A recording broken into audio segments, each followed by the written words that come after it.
Have you ever found yourself sitting alone, surrounded by a peaceful and calm environment, with only the whisper of the wind and the echo of your thoughts as your company?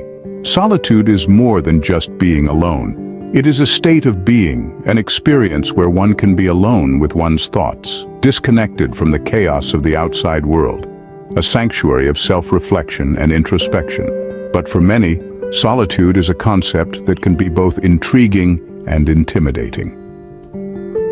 In our society, loneliness is painted with a broad brush of negativity. Being alone is often seen as a sign of social rejection and is something society tries to avoid at all costs. The non-stop integration of the digital era contributes to this feeling of anxiety. We're always connected, always in touch, always connected to a network of digital friends, influences, and trending topics. The idea of disconnecting, of being alone with nothing but our thoughts for company, seems foreign, even frightening. But what if we've been viewing this completely wrong? What if solitude isn't a thing of dread, instead something to greet with open arms? What if being alone isn't a disadvantage, but a springboard for personal development, the core of creativity, and a route to inner peace? This is the voyage we are about to begin together. We will take a deep dive into the minds of some of the greatest figures in history. Carl Jung believed that solitude plays an important role in our journey of individuation, the process of becoming our true selves.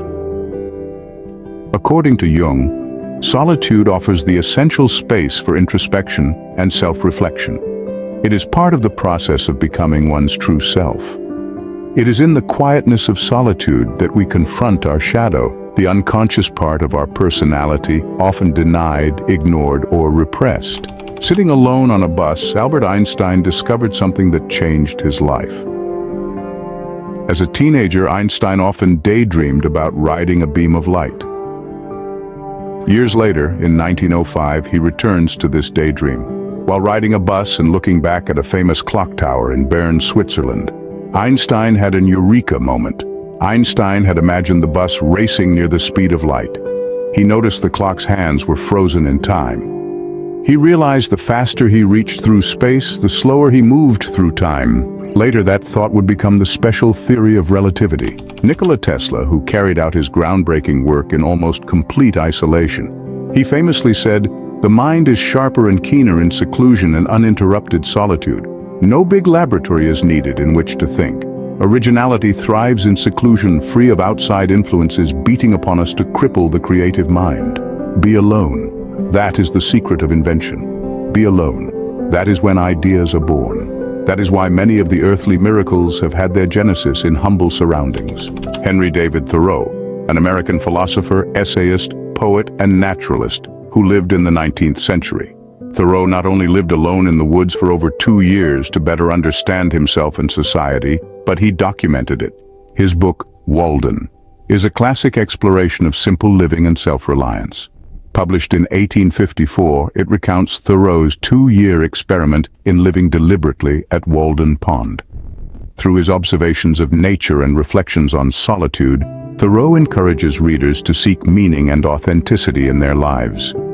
Walden continues to inspire readers to embrace simplicity, solitude, and self-discovery.